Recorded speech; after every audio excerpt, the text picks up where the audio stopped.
hi.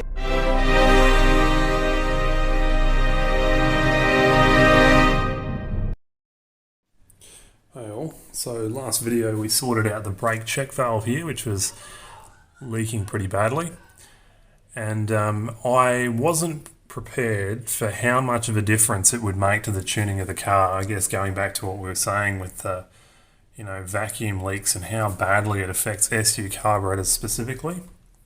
But if we go back to this little graph here, I just pulled the spark plugs out and put them on the boil inside because they are not looking very good at all. They're pretty carbon fouled.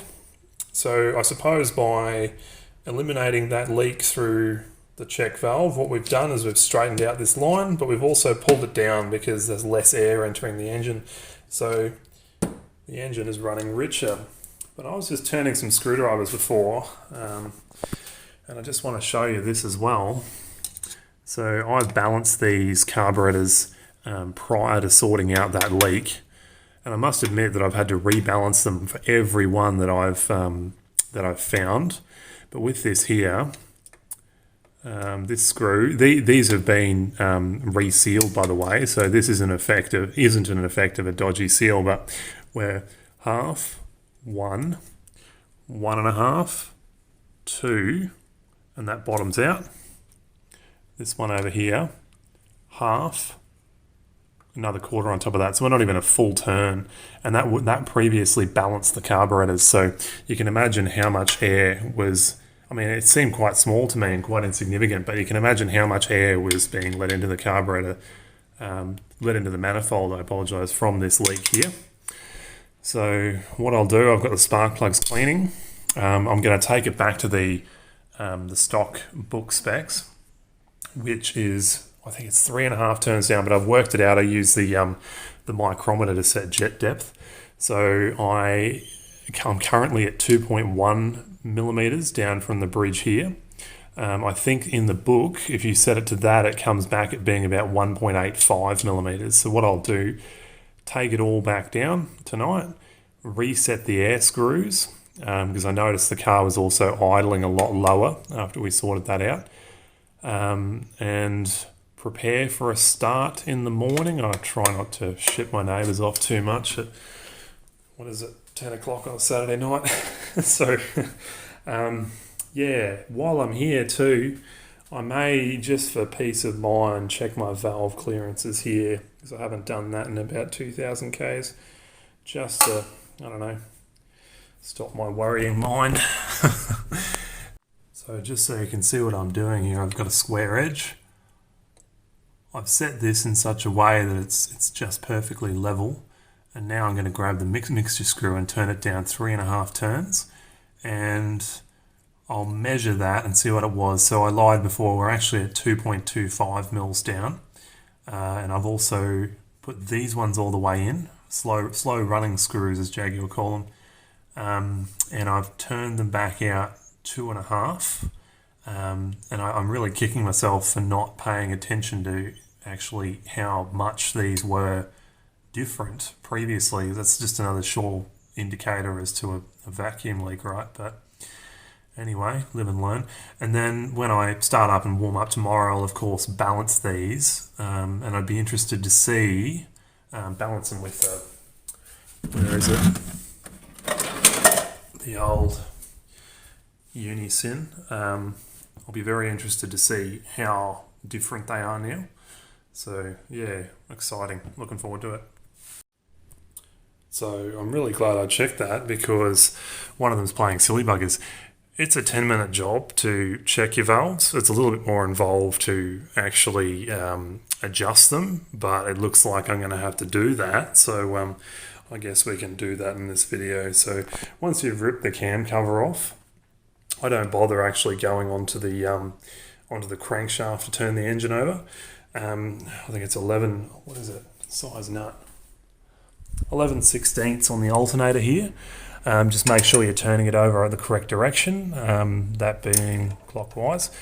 When you do both your exhaust and intake valves, once you've got one valve, so you can see I've just checked 3 here, Once you've got one valve which is pointing, one cam lobe pointing straight up, there'll also be a corresponding one on the other side which will be pointing straight up. So when you're doing them all, I'm only doing the exhaust here because they tend to be the ones that go out of adjustment, being on the hot side of the engine. The intake valves haven't moved at all in the time I've owned this car, but the exhaust ones were a hot mess when I got it. Probably because the car was running so lean for so long. Once you've got an exhaust lobe or a lobe pointing up, get your gauges. This is a Series 3 long duration cam, so my clearances that I'm after are, I've got the metric 0.35 and I think it's 0.3 for the intakes. I'll throw the imperial measurement up on the screen, but basically get your feeler gauge. This is a 0.35. Just run along and do a go or no-go to start. So you basically want nice and firm, nice and firm in between the tappet and the back of the cam lobe. If you can't, if you're really forcing it in there, or if it's or if you could fit a bus, then basically go through, get the measurement that will fit, go and record it up on the board. And I'm lucky that I've actually kept, so all the other ones are fine. I'm lucky that I actually kept the measurements from the last time I did this. So I'll be able to backtrack and work out what shim that I've got in there currently. And I suspect that I've actually got what I need here already, because I had to change so many of them when I first did this. So I think we're going to be in luck, and I'll go through and show you how to do that tomorrow. Okay, so I've dug out the old exhaust valve shim spreadsheet. So I had to change 5 of them previously, and luckily it's got recorded here the size of the shims that I put into it. So if we carry that down, we can see that we need a 2.37 mil shim, and I've got one of them in front of me right now. So we'll be able to do this tomorrow. But I also noticed as well, without even thinking, I probably should have put a bit more thought to this when I did this. I've actually made the decision to open up the clearance on cylinder 4 the last time I did this, and I reckon I've actually not measured that correctly in the last time I did it. So I ended up taking 0.3 millimeters, 0.03, sorry, and I'm now adding 0.07. So the end result is nothing much has really changed. So yeah, that may have been my mistake previously, but we'll put this in there tomorrow and see what happens. So see you then. Alright, so I've got the shim that we need to go into cylinder 4. These are 4-bolt camshafts, so stock 420s, there'd only be 2 bolts here, one on either side. We've got 4, this is Series 3. So to start off, what we're going to do is make sure that we pack around the sprocket wheel. As we undo these, we absolutely do not want to lose these bolts down into the crankcase. So just one at a time, take it really slow, and as we go, we'll rotate the engine slowly. Then after that, we will take the crankcase breather off, because underneath here is where the top camshaft tensioner is, and that needs to be loosened off so we can roll the sprocket back through this little channel here. So yeah, be back soon. So with the tensioner loose and the sprocket pulled off the camshaft, the only thing left holding it in is the 4 bearing caps. So I like to take the 2 center ones and then very gently back out each of these. You see that this one's actually under tension here, whereas the one at the rear isn't. You just got to be really, really slow, gentle. You don't want to damage the bearings under there, but you can take your time. 5-10 minute job. So see you soon. Alright, so I've taken the crank breather off to get a closer look at the tensioner in there. And it's a funny little mechanism, this one. So I've already loosened this off. Now my sprocket is loose, and you should be able to pull it up like that. Basically, this little nut in the center here, an 18, I'm not sure what size it is, an 18 millimeter socket fits on there perfectly, but you'd think that there'd be some kind of imperial measurement there. Anyway, loosen that. This little spring-loaded detent here, that's better. This little spring-loaded detent here, push that in there. Grab a pair of circlip pliers like this, slip it into the two holes in this adjuster and rotate it clockwise to loosen it. I did have to just back out this little stud here so I could fit the tool in there, but that works fine. So yeah. Okay, the camshaft's out, and make sure you keep the bearing caps policed up so you've got a record of where they're from in the engine as well as their facing. It's all very important. So what's underneath these? Number 4 is one we're having a look at. So we'll tap it. So underneath here, that little movie bit, that's the shim that we're going to adjust, and that's the top of the valve. So I'll take that out, measure it, confirm it's what we need, and then we'll move ahead. Alright, so the back calculation was still pretty spot on, so I'm happy with that. We should have had a 2.46 and 2.44, sorry, and we indeed have a 2.44, so we're going straight to a 2.36 in there now. So I'll get that in and start buttoning up. Alright, just place him in there like that. Tap it back in. Running nice and smooth. It's a great chance to have a look at the bearings too, and they all look pretty bloody good. Undersides of these have a little bit of scuffing, but nothing too wild. So, no, really happy with that. Okay, so we've got everything in there and torqued up now. So we didn't move the cam sprocket in the time we had the camshaft out, so I just reinstalled it where it was. There's no issue with that. 15 foot-pounds on the cam bearing caps and 12 foot-pounds on the sprocket bolts.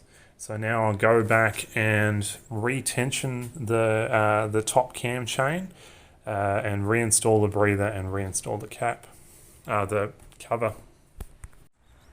So the car's back together and it's running the way it should for the most part. The air balance needed to be adjusted as we expected, but it's just, I was hoping this would be the haymaker that would do it. These engines should run as smooth as silk. You should nearly be able to balance a coin on it, and this one's just not there yet. And to me, I'm just, having a think about it, just adjusting that air between the two carbs, I can notice a pretty serious difference in the sound between them, and this air bypass screw still wants to be much further down than this one, and that makes me think that, it's probably the butterfly valve in the rear carb isn't seated the way it should, even though it looks okay. Looking down the bell, the opening when you take the bell off, looks okay, but I just haven't got any other ideas. So what I'm going to do when I get home is pull this rear carb off and see if we can learn anything from that. I did rebuild these, so it's probably not very well as we can see, but yeah. So let's see how we go. I'll get home, pull it off, and see what we can see. It must be said that we're just trying for that last 10% here. Like this car runs pretty well. I travel all over Australia with it, so it's just frustrating. It kills me. It certainly goes like shit off a shovel. So it's just getting that last 10% that's all the work, and that's what we're doing here. So we'll get there. We'll get there.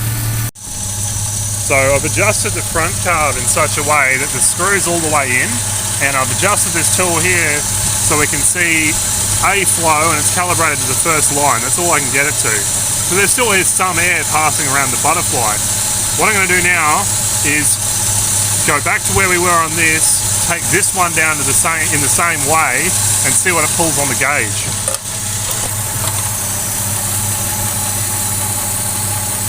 Half, 1, 1.5, 2, 2.5.